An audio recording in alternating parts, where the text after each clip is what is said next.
Boker Tov à tous et à toutes. Que ces paroles de Torah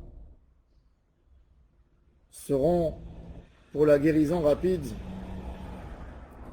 de Moshe, Maurice ben Rivka, Sami, Shlomo ben Rivka, Nissim ben Rivka, ma chère maman Ruth Mesodi bat Rivka,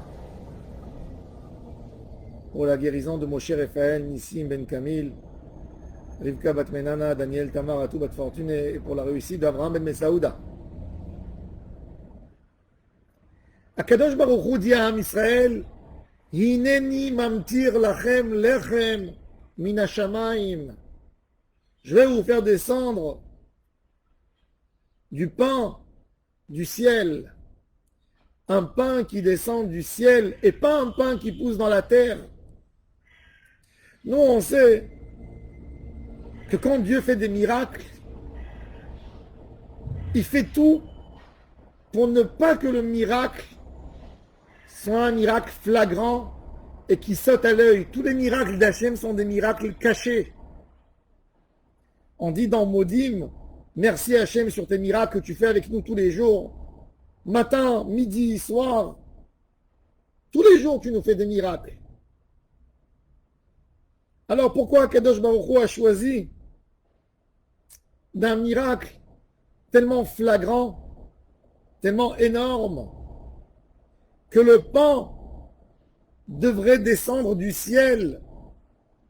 Si on aurait été à la place d'un conseiller, on lui aurait dit, fais pousser tous les jours dans la terre une plante qui leur donnerait à manger.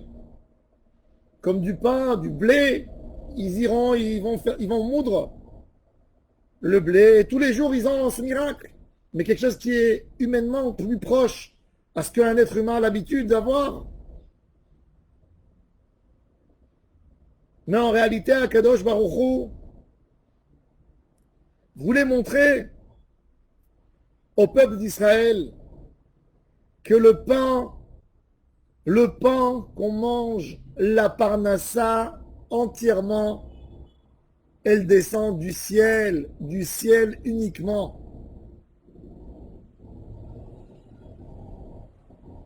Elle descend pas de la terre, elle vient pas de la terre, elle vient pas de ton travail.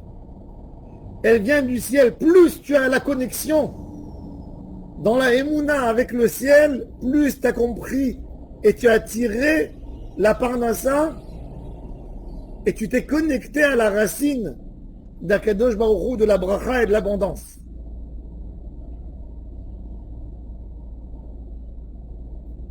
Il y a une histoire extraordinaire que Rabbeinu a raconté à ses élèves. Il y avait un homme, un pauvre monsieur, qui n'a pas mangé quelques jours.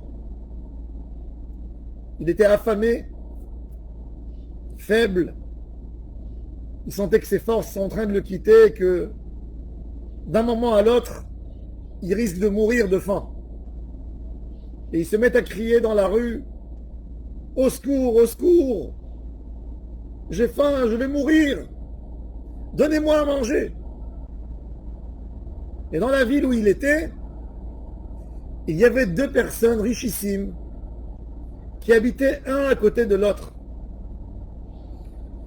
Et ces hommes, il y avait un qui était très généreux. Il recevait chez lui à la maison tout le monde. Sa porte était toujours grande ouverte. Et il a embauché à la maison des gens qui avaient une cuisine qui était ouverte 24 heures sur 24 pour donner à tout celui qui veut manger à manger.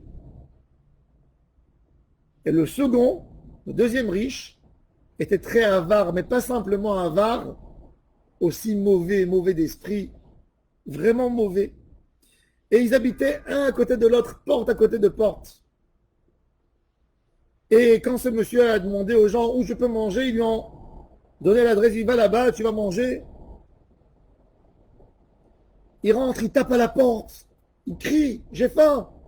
Et le monsieur qui ouvre la porte, qui le voit, il est tombé chez le mauvais.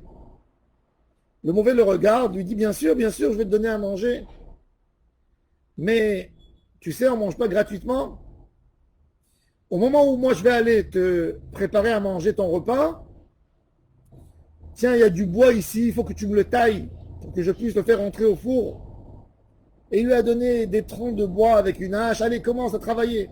Et le pauvre, avec cette dernière force, et chaque fois quand il est en train de faire, il dit, mais aie pitié de moi, je vais mourir. Il dit, oui, mais je suis en train de faire, je suis en train de te préparer à manger. Quand il a fini, il était vraiment à bout. Sa neshama, elle pouvait sortir chaque moment. Et le monsieur, il vient, il voit qu'il a tout fini, il lui dit, bon, maintenant, t'as que. Il lui ouvre la porte, il fait sortir dehors, il dit, t'as que à taper à la porte. Là, c'est prévu déjà, ils vont te servir ta nourriture. Il tape à la porte, et il rentre, il dit, j'ai faim tout de suite en lui. Il y a une table, il s'assoit, il mange. Et quand il mange, il se repose doucement, doucement. Il mange et les larmes qui lui coulent des yeux, il pleure sur ce mauvais décret, sur son mauvais destin. Et le gentil, le riche, en fait, le riche avare, l'a envoyé chez le riche qui était généreux. Et il pleure, il mange, il lui dit, mon frère, qu'est-ce que tu as? Je peux t'aider? Il lui dit, je pleure sur ta méchanceté, parce qu'il croit que c'est lui le propriétaire des deux maisons. Que j'ai dû travailler, je suis presque mort pour manger, pour me donner une assiette. Le riche tzaddik, généreux, il a compris tout de suite le malheur de cet homme qui est tombé sur son voisin qui était si mauvais. Et il lui a dit une phrase. Tu as travaillé gratuitement et maintenant tu manges gratuitement. Tu as travaillé gratuitement pour quelqu'un qui t'a rien donné pour ton travail. Et maintenant tu manges chez moi gratuitement et tu n'as pas travaillé. Je te le donne avec bon cœur. C'est pas parce qu'on travaille que le succès est dans notre poche. Pas parce qu'on a fait un effort, on aura de l'argent. C'est la seule raison pourquoi on n'a pas le droit de regarder un homme qui est nécessité de haut. C'est Akadosh Baruch Hu, c'est le destin. C'est Hachem qui décide. Et ça, c'est Ineni Mamtir Lachem Lechem Minashamaim. Le pain de l'homme arrive du ciel.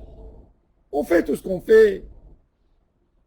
Parce que quand même, Akadosh Baruch Hu, il a dit de faire un effort pour ta parnassa. Mais ne jamais oublier que notre pain descend du ciel. La manne, elle descendait du ciel. Selon la émouna de l'homme, la connexion qu'il avait avec Akadosh Baruch Hu, il avait sa bracha dans la parnassa. La bracha, c'est pas le chiffre qui va être écrit sur ta fiche de paye. La bracha, c'est qu'est-ce que tu vas faire avec ton argent. C'est est-ce que tu vas avoir une bracha dans ton argent. C'est est-ce que tu vas avoir une abondance dans ta vie. C'est la manière comment tu vas vivre. Ça, c'est Ineni Mamtir Lachem. Lechem Minashamayim. Akadosh Baruch Hu, il dit le pain vient du ciel et nous, on le cherche dans la terre. Aujourd'hui, c'est une ségoula pour une bonne parnassa de lire Parashat Aman. 2 fois le texte et une fois le Targum Onkelos, la traduction en araméen. Mais ne jamais oublier que nos yeux sont tendus vers le haut, vers Hachem Yitbarach. Notre pain est chez lui. Celui qui a compris, comme que les Bnei Israël, pendant 40 ans, ils ont mangé la manne et guérissaient toutes leurs maladies. Ben, aujourd'hui, cet homme qui tend ses yeux vers Hachem et qui a cette foi, et quand il mange son pain, il remercie Hachem de tout cœur, en réalité, il mange la manne. Il mange le pain de la Emouna. Manger le pain de la Emouna. Ne jamais oublier. C'est vrai qu'on fait sur notre pain. Hamotzi lechem min haaretz. Mais en réalité, il vient du ciel ce pain. C'est Ineni Mamtir Lachem Lechem min hashamayim.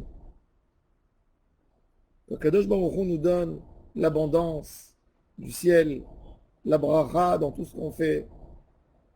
Et ne jamais, qu'on n'oublie jamais que notre pain vient d'en haut, vient de lui. Baruch Adonai Leolam. Amen ve Amen. Bonne journée. à tous et à toutes.